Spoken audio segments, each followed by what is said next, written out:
Labs rīts visiem Rīga TV 24 skatītāji, pulkstenis 9. Tiekamies ziņu izlaidumā ar jums kopā Baiba Vestmana un Jānis Lablats. Labrīt! Šodien runāsim par šādām tēmām.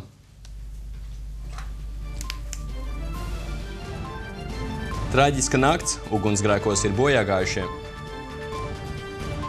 Vai iedzīvotāji uzskata, ka preču cenas atbilst ienākumiem? Un noskaidrosim, kāds ir patiesais ebolas vīrusu upuru skaits.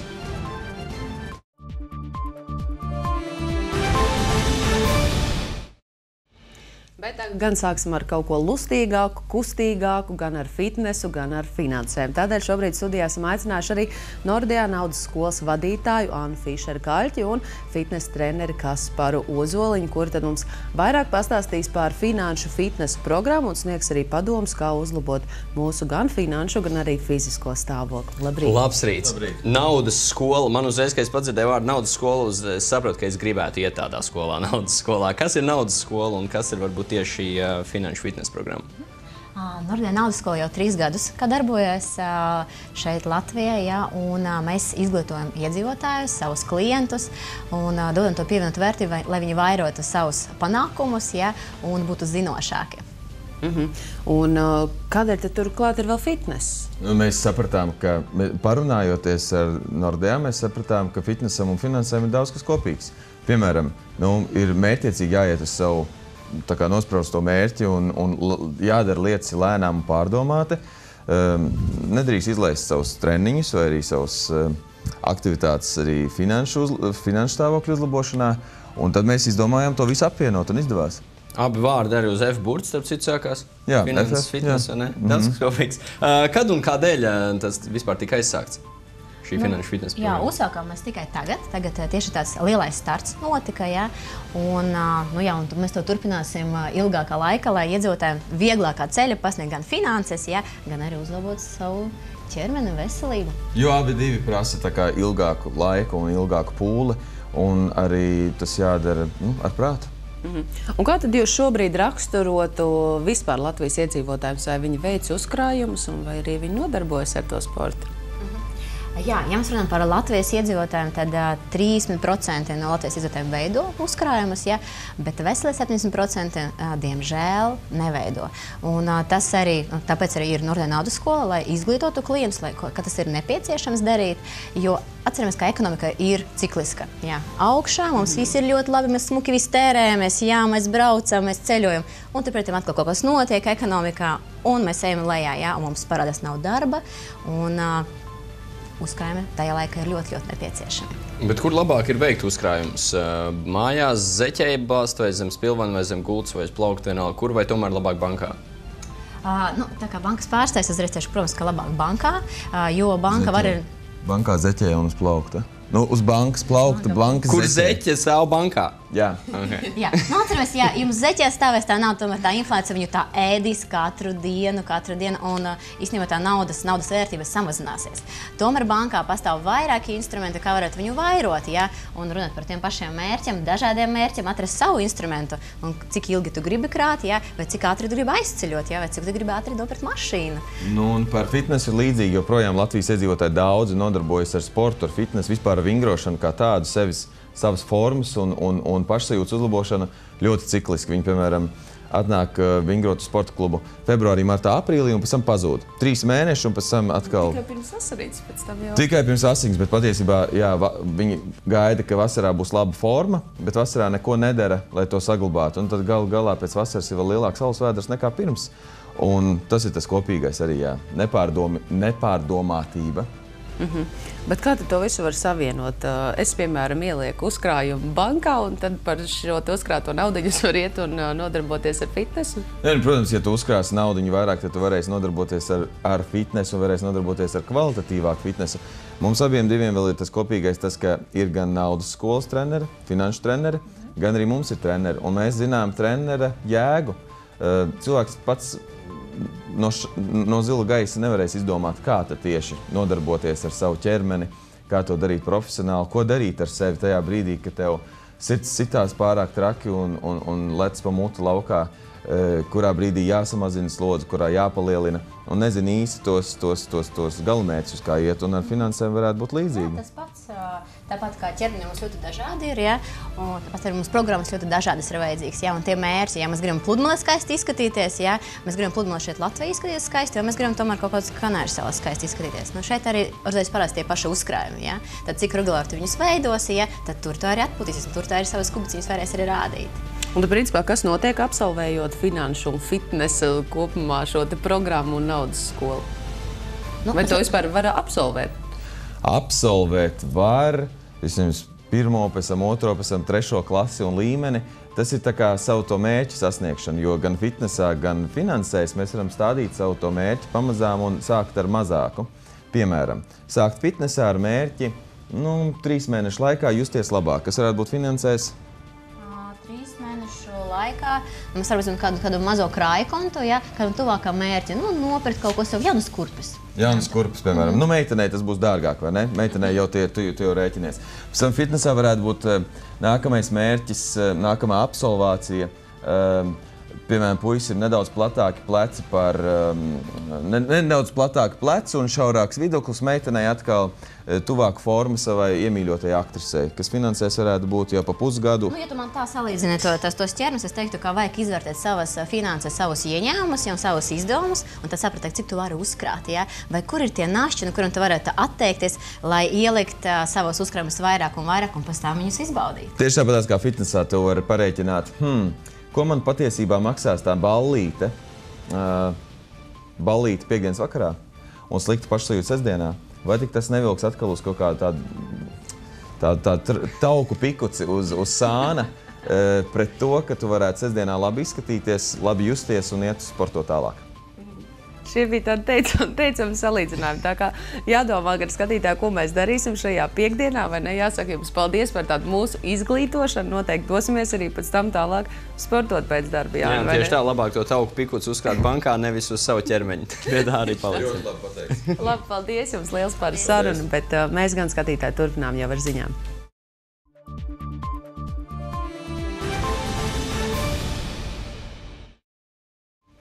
Aizvadītajā diennaktī Latvijā dzīvību zaudējuši ugunsgrēkos 3 cilvēki, bet 2 cietuši. Vakar 17:46 ugunsdzēsēji saņēma izsaukumu uz 5 stāvu dzīvojamās mājas 1. stāvu dzīvokli Rīgā Meldru ielā. Tur dega mēbeles un sadzīves mantas 20 kvadrātmetru platībā. Ugunsgrēkā gāja bojā 44 gadus vecs vīrietis, bet cieta un tika izglābts 43 gadus vecs vīrietis. Cietušais bija saindējies ar degšanas produktiem, tāpēc mediķi viņu hospitalizēja.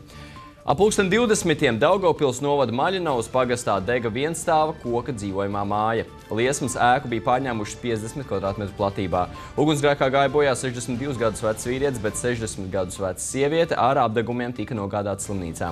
Savukārt šorīt ap 4:00 Valkās Milšu ielā vienstāvu dzīvojamā mājā nelielā platībā dega divāns un siena. Ugunsgrēkā gāja bojā viens cilvēks, kura personība vēl tiek noskaidrota.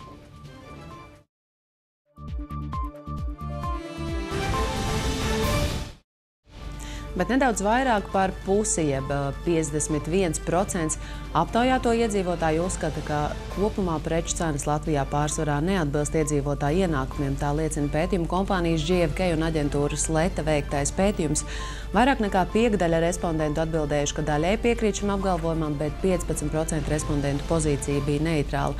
Savukārt daļai nav piekrituši 7%, tikmēr pilnībā nav piekrituši 4% aptaujāto.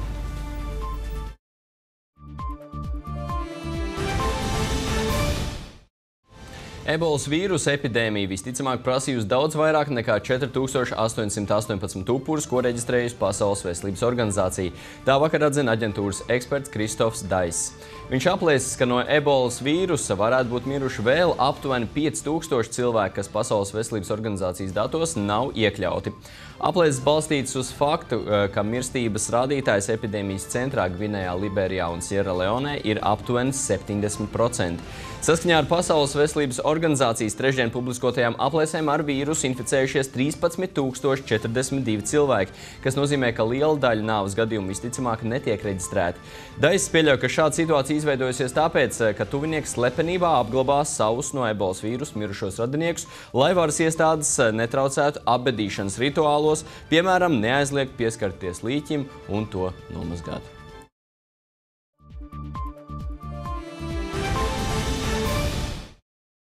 Bet nākamajā nedēļā no 14. līdz 18. novembrim Rīgā norisināsies gaismas festivāls Staro Rīga. Bet ko tajā šogad varēsim redzēt, par to jau turpmākajās minūtēs. Atgādinot to, ka festivāls vienmēr ir saistīts ar mūsu valsts dzimšanas dienas svinībām, mēs zinām to, ka tas ir laiks, kurā mēs patiešām vēlamies, lai visa Rīga kaut kādā mērā svinētu. Svinētu šo valsts dzimšanas dienu ar tām jaukajām sajūtām, kādas piedien dzimšanas dienai. Mēs atkal no savas puses varbūt padalīsimies ar dažām idejām, ko mēs jau esam izdomājuši, lai palīdzētu visiem iesaistīties šajā akcijā. Jo bieži vien jau nevajag daudz, vajag mazliet izdomas, mazliet kaut kādu tādu radošu pieeju, un ar ļoti, ļoti vienkāršām metodēm mēs varam panākt to, ka visa Rīga piedalās karnevālā. Un tāds ir šis akcijas tematiskais lozungs Rīgas karnevāls, kurā mēs varam iztēloties, un te tik tiešām ir jāiedarbina iztēle, ka visa Rīga piedalās karnevālā.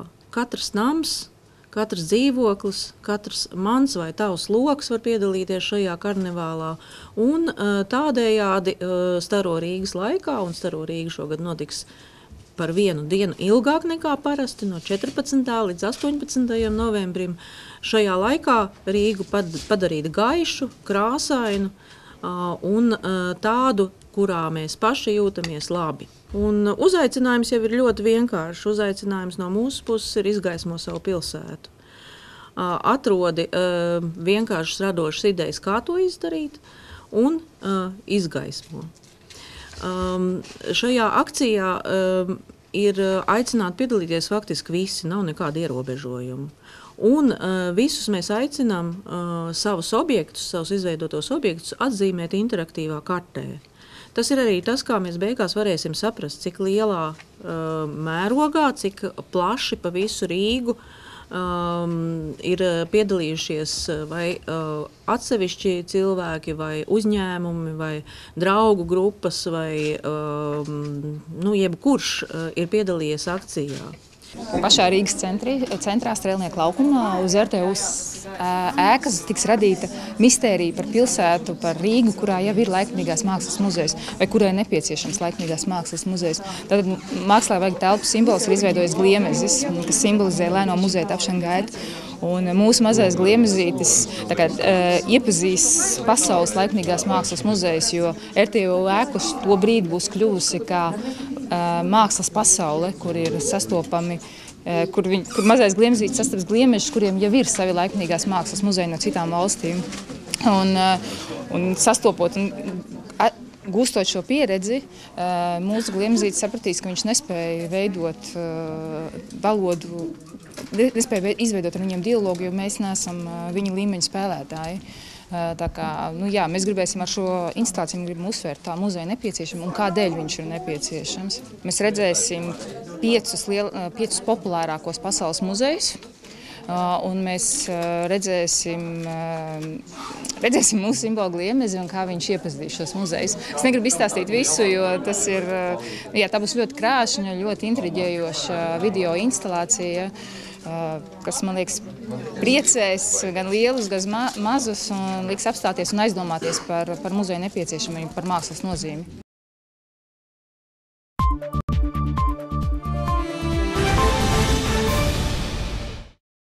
Turpinām ar ziņām īsumā. Pie Pulvertoņa Rīgā šodien 16. ar Nacionālo bruņoto spēku komandieru Raimondu Graubas dalību tiks iedegts brīvības cīnītāju piemiņas ugunskurs, kā arī tiks atklāta sarkanbaltsarkano lentīšu locīšanas akcijas un 2 Lāčplēšdienai veltītas izstādes Latvijas kara muzejā. Latvijas kara muzejā sarkanbaltsarkano lentīšu locīšanas pasākumi notiks šodien un nākamnedēļ. Aizsardzības ministrija un Nacionālajie bruņotie spēki šogad sagādājuši 15 km sarkanbaltsarkano lentīšu, kuras tiks salocītas Rīgā un reģionos. Ziņās 16. arī Rīga TV 24 pieslēgsies tiešraidē lentīšu locīšanas pasākumam. Lačplēša dienas vakarā 11. novembrī Rīgas pašvaldība slēgs satiksmi Krastmalā, lai cilvēki varētu netraucēt piedalīties tradicionālajās vecīšu nolikšanas pasākumā. Satiksme tiks slēgta posmā starp Akmens un Vānšu tiltu, lai gājēju pārvietošanās 11. novembra Krastmalā nebūtu apgrūtināta. Satiksme būs slēgta no 18. līdz 24. Ņemot vērā valsts akciju sabiedrības valsts nekustamie īpašumi nostāju, kā svecīšu novietošana uz Rīgas pils mūra sienas nav vēlama, iedzīvotāji tiek aicināti svecītes novietot zaļajā zonā un uz trotuāru pie pils, nevis uz pils mūra, kā tas būtu ierasts agrāk, jo, kā zināms, tad no aizvadītā gada šī mūra atjaunošana un restaurēšana ir izmaksājusi jau 21 000 eiro. Bet ko darīt tradīcijām par spīti, tomēr būs kaut kas arī jāmaina. Bet Latvijas ārlietu ministrs Edgars Rinkevičs vakar savā Twitter kontā paziņoja, ka ir homoseksuāls. Šādu atzīšanos ministrs paudis ar tekstu, ka mūsu valstī ir jārada tiesisks regulējums visu veidu partnerattiecībām un par tām viņš cīnīsies. Rinkevičs pagaidām ir pirmais politiķis Latvijas vēsturē, kurš publiski atzīst, ka ir netradicionāli seksuāli orientēts, un šeit mēs varam arī to gūt pierādījumu. Lūk, Rinkeviča oficiālais Twitter konts, kurā viņš tā arī raksta, ka mūsu valstī ir jārada tiesisks regulējums visu veidu partnerattiecībām, cīnīšos par to, zinu, ka tuliņ būs mega histērija, bet tātad ar hashtag, jeb mirkļbirku ir ierakstījis proud to be gay, jeb lepns būt gejam. Nu, un tad nākamais rīts arī, I proudly announce I'm gay, good luck all of you, tātad arī visiem saviem ārvalstu cilvēkiem, kurus viņš pazīst, arī tiem viņš ir pateicis angļu valodā, ka ir homoseksuāls. Nu, var cilvēku laikam visticamāk tikai apbrīnot par to, kāda viņam ir drosme atzīties Latvijā, tīpaši mūsu sabiedrībā, par to, ka ir netradicionāls seksuāli orientēts. Paldies, tas šim brīdim ziņās arī viss, bet pēc pavisam neilga brīža ieskatīsimies, kāda šobrīd situācija Rīgas ielās, kā arī meteoroloģiskajā prognozē.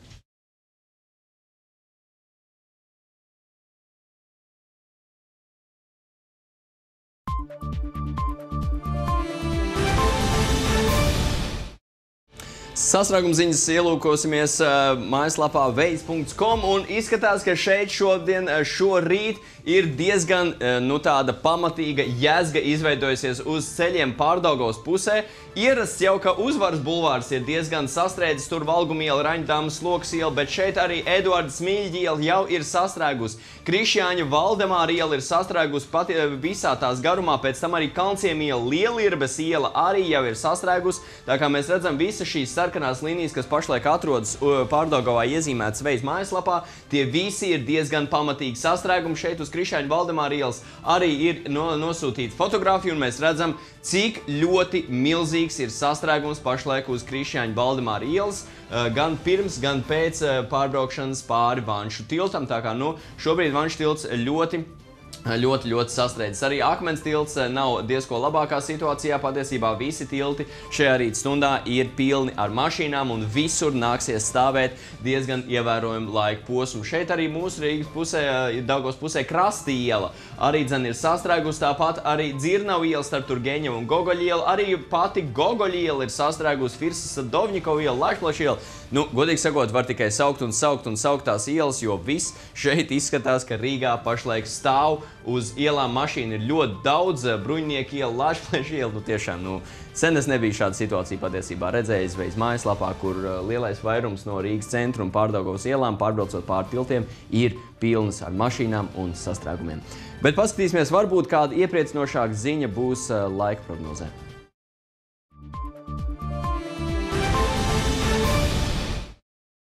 Kā vēsta informācija meteosapnis.lv mājaslapā, tad mākoņu masas kartē mēs varam redzēt to, ka tur vismaz nekas iepriecinošāks mums nebūs, jo debesis nebūs skaidrs.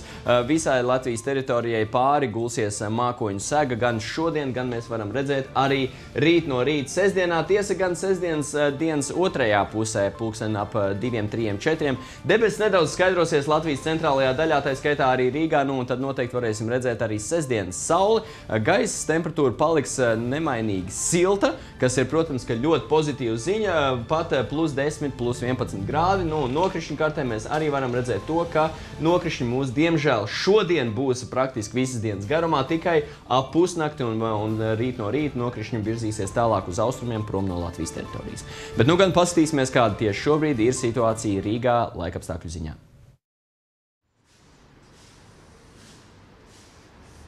Labrīt, rītā 24 skatītāji. Nedēļas pēdējā darba diena iesākusies ne īpaši patīkami, domāju, jo visā Latvijā šobrīd ik pa laikam uzlīst lietus un debesis ir apmākušās no saules. Vismaz pagaidām arī nemiņas. Gaisa temperatūra iesilus līdz aptuveni plus 8–9 grādiem. Dienas gaitā maksimums līdz plus 10 grādiem Rīgā. Tā pakāpsies un, diemžēl, nokrišņi gaidāmi visas dienas garumā līdz pat vēlam vakaram, tad īslaicīgi uzlīs.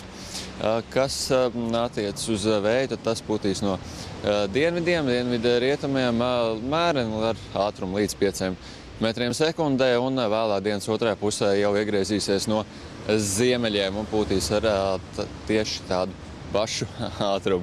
Bet gaisa temperatūra visu dienas garumā tātad ap 10 grādiem un lietus noteikti jāņem līdzi, jo ik pa laikam arī uzlīs ne tikai Rīgā, bet arī visā Latvijā. Tas pagaidām no manis viss. Atgriežamies studijā.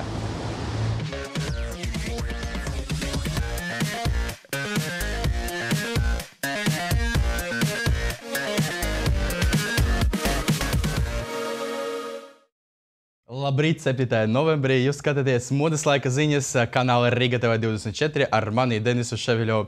Nu ko, šodien ir piekdiena ir klāta. Daži varētu pateikt paldies Dievam, piekdiena ir klāta. Es piekdienu biju ieplānojis savā kalendāra un tam mūsu stilisti arī.